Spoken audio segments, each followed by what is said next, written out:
ታማኝነት ለሌለው ሰው አንድ መክሊት እንኳን ከባድ ሸክም ናት።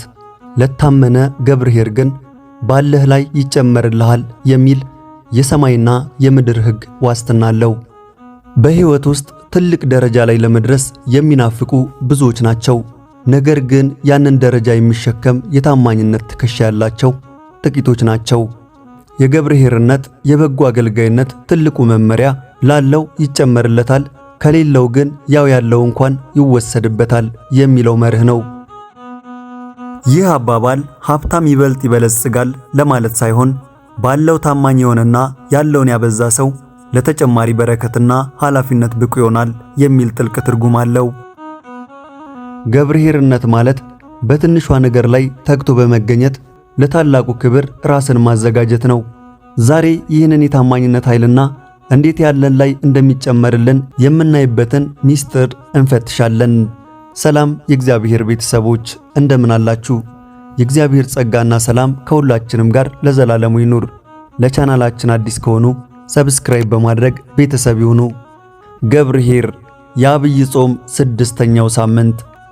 ካህናት ብቻቸውን ወደ ገነት አይገቡም። በኦርቶዶክሳዊት ቤተክርስቲያናችን የበዓላት ቀኖና መሠረት የዐቢይ ጾም 6ኛው ሰንበት ገብርኄር ይባላል። በዚህ ሳምንት የሚነበበውና የሚተረጎመው በማቴዎስ ወንጌል 25 ከ14 እስከ 30 ድረስ የተጻፈው የገብርኄርና ገብረ ሐካይ የእውነተኛው አገልጋይና የሐኬተኛው አገልጋይ ምሳሌ ወይም ዘ ፓራብል ኦፍ ታለንትስ ነው። ጌታችን መድኃኒታችን ኢየሱስ ክርስቶስ በማቴዎስ ወንጌል ምዕራፍ 24 ከ1 እስከ 42 የዳግም ምጽአቱን ነገር ለደቀ መዛሙርቱ አስተማራቸው። የጌታችን ዳግም ምጽአቱ ለፍርድ ነውና የሚመጣበትም ቀንና ሰዓት በፍጡራን አይታወቅምና በፍርድ ቀን በቀኙ መቆም እንድንችል ምን ማድረግ እንዳለብን ሲያስተምር እንዲህ አለ። ስለዚህ እናንተም ተዘጋጅታችሁ ኑሩ፣ የሰው ልጅ በማታስቡበት ሰዓት ይመጣልና። ማቴዎስ 24:44። ይህን ከተናገረ በኋላ በሁለቱ ምሳሌዎች መስሎ አስተማረ። እነዚህም የ10ሩ ደናግላን የ3ቱ አገልጋዮች መክሊት ምሳሌዎች ናቸው።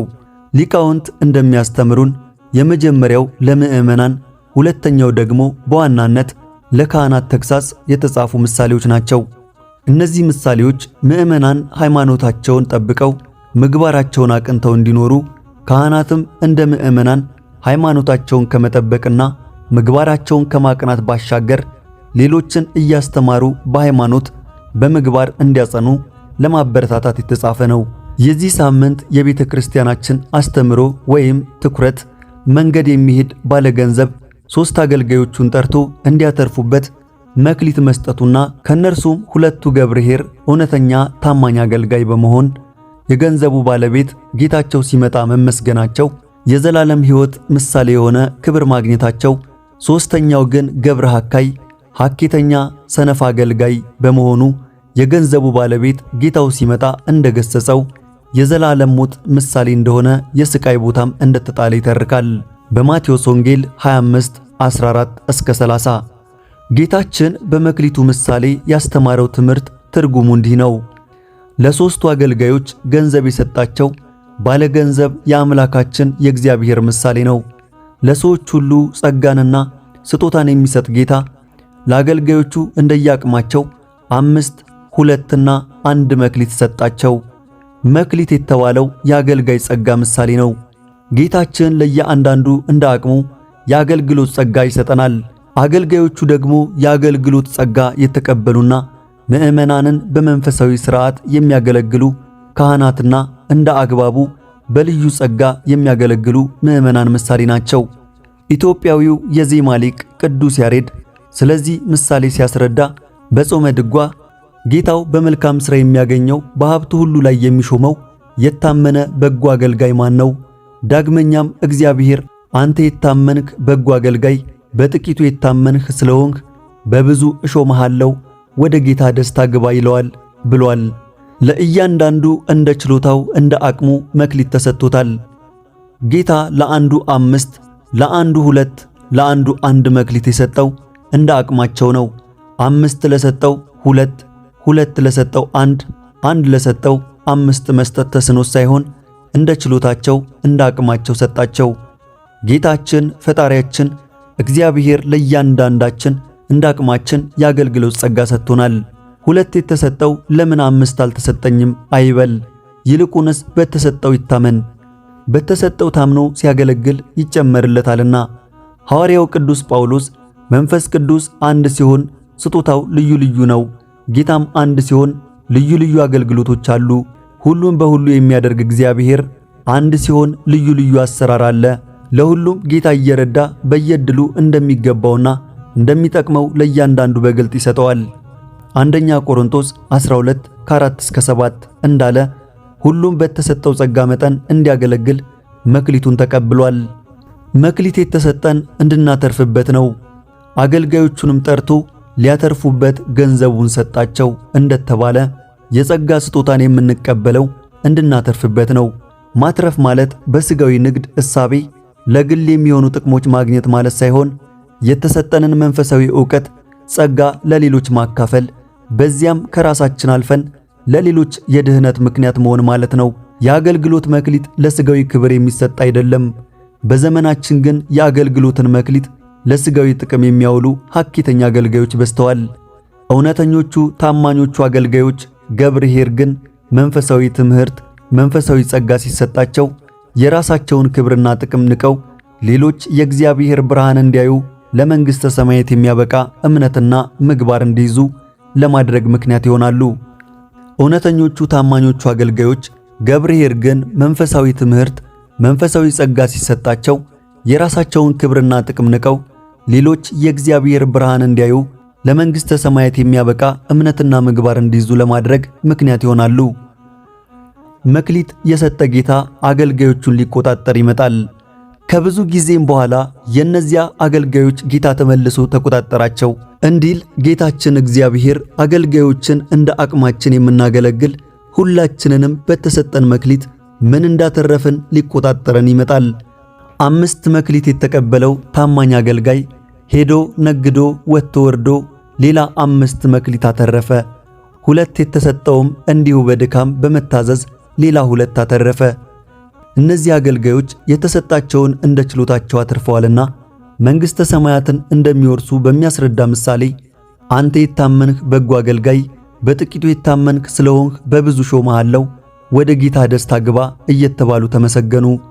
በገብርኄር ሰንበት በቅድስት ቤተ ክርስቲያናችን በጸሎተ ቅዳሴ በሚሰበከው ምስባክ ከመ እነግር ፈቃድከ መከርኩ አምላክየ ወሕግከኒ ማእከለ ከርሥየ ሄኖኩ ጽድቅከ በማኅበረ አብይ፣ አምላኬ ሆይ ፈቃድህን ለማድረግ መከርሁ፣ ሕግህም በልቤ ውስጥ ነው፣ በታላቅ ጉባኤ ጽድቅህን ማወራለሁ። መዝሙር 39 ከ8-9 እንደተባለ ገብርኄር የተባሉ ደገኛ አገልጋዮች የጽድቅን አገልግሎት ሳይፈሩና ሳያፍሩ በታላቅ ጉባኤ ፈተና በበዛበት ቦታ ሁሉ ይናገራሉ። 2ቱ ታማኝ አገልጋዮች በመክሊቱ ነግደው ስላተረፉ ተመሰገኑ። በክቡር ዳዊት መዝሙር እንደተጠቀሰው እውነተኛ አገልጋዮች እውነት የሆነ የእግዚአብሔርን ቃል በመግለጥ ያስተምራሉ። እውነትን ሲመሰክሩም እኔን ካሳደዱ እናንተንም ያሳድዷችኋል ዮሐንስ 15:20 እንደተባለ ከአላውያን ባለስልጣናት፣ ከካህዲያን፣ ከሐሰተኛ መምህራን፣ ቤተ ክርስቲያናችንን መመዝበር ከሚፈልጉ ምንደኞች፣ በዘረኝነት ከታወሩ ሰዎችና ሌሎች ስደትና መከራ ይደርስባቸዋል። ይህንን ታግሰው በአገልግሎታቸው ከጸኑ ለምህረትና ለስርየተ ኃጢአት የበቁ ይሆናሉ።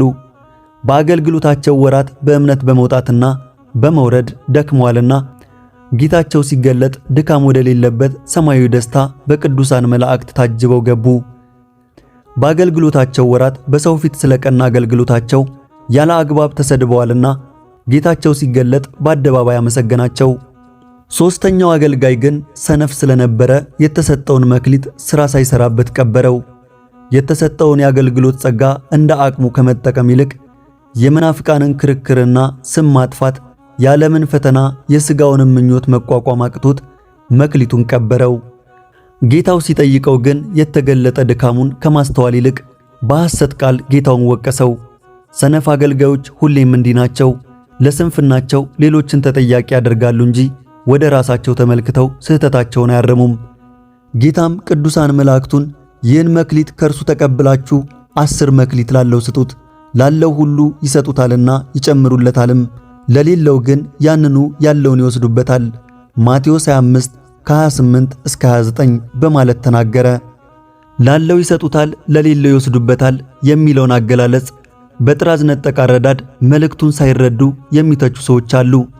ይህ ቃል በዋናነት የተነገረው ስለ መንፈሳዊ ጸጋ፣ ስለ መንፈሳዊ አገልግሎት እንጂ ስለ ምድራዊ ንግድና ትርፍ አለመሆኑን ማስተዋል ይገባል። ያላተረፈ ካህን፣ ያላተረፈ መምህር፣ ያላተረፈ አገልጋይ ፍጻሜው የዘላለም ሞት መሆኑን ጌታው በዚህ ሰው ላይ በተናገረው ተረዳን። ክፉን አገልጋይ ግን ለቅሶና ጥርስ ማፋጨት ወዳለበት በውጭ ወዳለ ጨለማ አውጡት። ማቴዎስ 25:30። በተሰጠው መክሊት ሰርቶ ያላተረፈበት ተፈረደበት። ለራሱ በተሰጠው መክሊት ያላተረፈ መክሊቱን የቀበረ አገልጋይ በጌታ ከተፈረደበት የሌሎች የእውነተኛ አገልጋዮችን የአገልግሎት ጸጋ መክሊት ለራሱ በተሰጠው መክሊት ያላተረፈ መክሊቱን የቀበረ አገልጋይ በጌታ ከተፈረደበት የሌሎች የእውነተኛ አገልጋዮችን የአገልግሎት ጸጋ መክሊት አላዋቂነትና ምቀኝነት በወለደው እልህ የሚቀብሩ የጽድቅ አገልግሎትንም የሚያደናቅፉ መናፍቃን ምንደኞችና ዘረኞች በጌታ ፊት ሲቀርቡ ምን ይመልሱ ይሆን? እንግዲህ እናስተውል። የጽድቅን አገልግሎት ለመቅበር የሚሯሯጡ ምንደኞች መጠቀሚያ መሆን የለብንም። በመክሊቱ ምሳሌ የተጠቀሰው ሐኬተኛ ሰነፍ አገልጋይ ገብርኄር ከተባሉ ከሁለቱ የታመኑ አገልጋዮች ተለይቶ ለመንግሥተ ሰማያት ክብር የበቃ የተዘጋጀ ያልሆነ በተሰጠው መክሊት ወጥቶ ወርዶ ስላላተረፈ ስላልሰራበት ነው። ካህናት ከሌሎች ምዕመናን በተለየ ተጨማሪ ግዴታ አለባቸው። ያን ግዴታቸውን እንደ አቅማቸው ሳይለግሙ ከተወጡ ክብራቸው በመንግሥተ ሰማያት ከምዕመናን ሁሉ የተለየ እንደሆነ አባቶቻችን አስተምረውናል። ቅዱስ ጳውሎስ በመንግሥተ ሰማያት ከአንዱ ኮከብ ክብር የሌላው ኮከብ ክብር እንደሚበልጥ ያስተማረው ይህንን ያስረዳል። አንደኛ ቆሮንቶስ 15:41። ይሁንና ካህናት ግዴታቸውን ካልተወጡ፣ ከሃይማኖት የወጡትን በምግባር የደከሙትን ካላበረቱ፣ በአገልግሎታቸውም እንደ ታማኝ አገልጋይ በቅንነት ካላተረፉ ወደ መንግሥተ ሰማያት አይገቡም። ክብራቸው ከምዕመናን እንደሚበልጥ ሁሉ ግዴታቸውም እንዲሁ ይበልጣልና። የሐኬተኛው አገልጋይ ታሪክ የሚያረጋግጥልን ካህናት ብቻቸውን ወደ ገነት መግባት እንደማይችሉ ነው። በመጽሐፍ ቅዱስ አስተምህሮ አንድ ሰው ለመዳን እምነት ወይም ሃይማኖት ከምግባር አስተባብሮ መያዝ አለበት። ያለ ሃይማኖት የሚሰራ ምግባር፣ ኑፋቄ ባለበት እምነት የሚሰራ ምግባር ለድህነት አያበቃም። ድህነት በጸጋ ያገኘናት የምናገኛት እንጂ በድካማችን ተመክተን የምናገኛት አይደለችምና። በአንጻሩ ደግሞ ቅዱስ ያዕቆብ ከሥራ የተለየ እምነት የሞተ ነው። ያዕቆብ 2:26 እንዳለ ያለ ምግባር በሃይማኖት በእምነት ብቻ መዳን አይቻልም። 5ቱ ደናግል እምነት የተባለ መብራት ነበራቸው። ምግባር የተባለ ዘይት ግን ስላልያዙ ከመንግሥተ ሰማያት በአፋ ቀርተዋል። ቤተ ክርስቲያንን የሚያገለግሉ መምህራን ካህናት ከመምህርነታቸው ከክህነታቸው በፊት እንደ 5ቱ ልባም ደናግል ሃይማኖትን ከምግባር አስተባብረው ያዙ መሆን አለባቸው። ምዕመን ሳይሆኑ ካህን መምህር መሆን አይቻልም። እውነተኛ አገልጋዮች የሚባሉትም ከመምህርነታቸው ሆነ ከክህነታቸው በፊት እውነተኛ ምዕመን የሆኑ ናቸው። አረጋዊው የሰሜን ወሎ ሀገረ ስብከት ሊቀ ጳጳስ አቡነ ቄርሎስ ይህን በተመለከተ ሲያስተምሩ እንዲህ ብለዋል። ምዕመናን ዕድለኛ ናቸው፣ ወደ ገነት ብቻቸውን መግባት ይችላሉ። ካህናት ግን ብቻቸውን ወደ ገነት መግባት አይችሉም። የገብረ ሐካይ የሐኬተኛው አገልጋይ ታሪክ የሚያረጋግጥልን ይህንኑ ነው።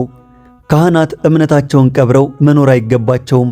ከቀበሩት ግን ሌሎችን ካላፈሩበት፣ ካላስተማሩበት ከመንግሥተ ሰማያት በአፋ ይቀራሉ። የካህናት የመምህራን መክሊታቸው ለራሳቸው ለመዳን ብቻ አይደለም። አገልግሎታቸውን ፈጸሙ የሚባለው የራሳቸውን መዳን ፈጽመው ለሌሎች መትረፍ ሲችሉ ብቻ ነው። ለዚያ ነው ብፁዕ አባታችን ካህናት ግን ብቻቸውን ወደ ገነት መግባት አይችሉም በማለት አመስጥረው ያስተማሩን። የዘመናችን ሐኬተኛ አገልጋዮች ራሳቸው የማያደርጉትን ለሌሎች አድርጉ የሚሉ ናቸው። በየዘመናቱ የሚነሱ ምንደኞች አገልግሎትን ለእምነት በእምነት ሳይሆን ከእምነት ተለይተው እንደ ሥራና ግዴታ ወይም እንደ ገቢና የእውቅና ምንጭ ያዩታል። እነርሱ ሳያምኑ ሌሎችን ለማሳመን ይሞክራሉ። እነርሱ ንስሐ ሳይገቡ ሌሎችን ንስሐ ግቡ ብለው ያስተምራሉ። እነርሱ ሳይሰግዱ ይልቁንም በጸሎተ ቅዳሴ እንኳ ሰው ሁሉ ሲሰግድ እነርሱ ግን ከእምነት በተለየ ልቦና መስገድ ሲችሉ በትዕቢትና በትዕዝርት በምዕመናን ፊት እየተቀመጡ ሌሎችን ስገዱ ብለው ያስተምራሉ። እነርሱ ሳይጾሙ በአጽዋማትም በአደባባይ ቤተክርስቲያናችንን የሚያስነቅፍ ነውር እያደረጉ ሌሎችን ጾሙ ብለው ያስተምራሉ። እነርሱ ሳይመጸውቱ አስራቱንም ሳያወጡ ሌሎችን ምጽዋት ስጡ፣ አስራት አውጡ እያሉ ያስተምራሉ። ምጽዋትን ቢሰጡ እንኳ ሰው እንዲያውቅላቸው በአደባባይ ነጋሪትን እያስጎሰሙ ይሰጣሉ። ይህን የሚያደርጉትም ለጽድቅ ብለው ሳይሆን በሰዎች ለመመስገን ነው። ምዕመናንን ከከንቱ ውዳሴ እንዲርቁ ያስተምራሉ። እነርሱ ግን በራሳቸው የታይታ ስጦታ ብቻ ሳይሆን ሌሎች በሰጡት ስጦታ እንኳ በከንቱ ውዳሴ ይሸነጋገላሉ። እውነተኛ ካህናት ግን ከክህነታቸው ከመምህርነታቸው በፊት እውነተኛ ምዕመናን ናቸው። ከማስመሰልና ከሽንገላ የተለዩ ናቸው። አገልግሎታቸውም ለነቀፋ አይመችም። አገልጋዮች የድካማቸውን ዋጋ ከባለቤቱ ይቀበላሉ እንጂ ትርፉም ይሁን ዋናው የነርሱ አይደለም። ዛሬ እኛ ከመክሊቱ ምሳሌ የምንማረው ለአገልግሎት ስንዘጋጅ ለአገልግሎታችን የሚያስፈልገንን ሁሉ እግዚአብሔር እንደሚሰጠን የእያንዳንዳችን የአገልግሎት ጸጋ የተለያየ መሆኑን የምናገለግለው የእርሱን ፈቃድ እንጂ የራሳችንን ፍላጎት መሆን እንደሌለበት መንፈሳዊ አገልግሎት የጽድቅ ዋጋን የሚያሰጥ መሆኑንና እንዲሁም ተጠያቂነት ያለበት መሆኑን ነው። የገንዘቡ ባለቤት ወይም እግዚአብሔር የሰጣቸውን መክሊት ወይንም ዋናውንና ሰርተው የጨመሩትን መክሊት ትርፉን እንደተቆጣጠራቸው አገልጋዮችም የተሰጣቸው ጸጋም ይሁን በአገልግሎታቸው ያተረፉት የእርሱ የባለቤቱ መሆኑን መረዳት ይኖርባቸዋል። የመክሊቱ ምሳሌ የተጻፈው እምነት ለሌላቸውና አገልግሎትን እንደ ሥራ ብቻ ለሚያዩ ሳይሆን እንደየአቅማቸው እምነትና ምግባርን አስተባብረው ይዘው ለሌሎች ለመትረፍ የአገልግሎት ጸጋ ለተቀበሉት ነው። ይህም በአንብሮተ እድ ለተሾሙ በተለየ አገልግሎት የእግዚአብሔርን ቤተ መቅደስ ለሚያገለግሉ የሰማይ መላእክት አምሳል ለሆኑ ካህናት ብቻ ሳይሆን በየደረጃው በየሰንበት ትምህርት ቤት፣ በየሰበካ ጉባኤ፣ በልዩ ልዩ መንፈሳውያን ማህበራት፣ በሰፈርና በቤተሰብ የሚያገለግሉትንም ይጨምራል። ስለሆነም ሁላችንም ደካማ አገልጋዮች እምነትን ከምግባር አስተባብረን በተሰጠን መክሊት አትርፈን ለሌሎች የመዳን ምክንያት እንድንሆን የራሳችንን መዳን በእምነት እንድንፈጽም የቅዱሳን አባቶቻችን እናቶቻችን አምላክ የሰራዊት ጌታ እግዚአብሔር ይርዳን። ወስብሐት ለእግዚአብሔር አሜን።